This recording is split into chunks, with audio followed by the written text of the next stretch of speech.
mỗi tối cứ vừa mi mơ ai lại đưa chẳng bước qua cả chu dòng hoa nâng nhẹ nhẹ đi bờ phía đây hai bờ cả là mồ người xa người nhà về người yang nâng đau buông bóng hoa tay yang an đừng nhớ đi đừng bơ như bờ Chris ta lưu mi hàng tu bơ lấy đừng nghĩ thân tu mây càng hàng tại lưu ca tu cười tại ấy chung đã một chỗ mỗi tối cứ vừa mi mơ ai lại đưa chẳng bước có cả chu dòng hoa nâng nhẹ nhẹ đi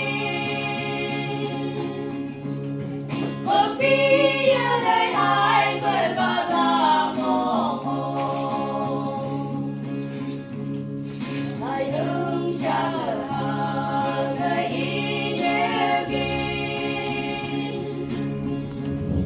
có đúng như một dung chương sáng cơ hai muôn đường nhị to nghĩ tại bề cơ nhỏ cây tăng an tại hướng xa cơ bư cũng đã lại tại bi tại lưu có đâu cây tại ấy chung đã một chỗ mỗi tối cứ vừa mi mơ ai lại đưa chẳng bước qua cả chu dòng hoa nâng nhẹ nhẹ đi bờ phía đây hai bờ cả là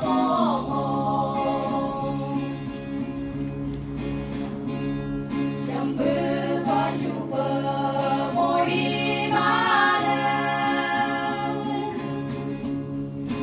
chú ý ai nỡ có mi nâng cờ chú bay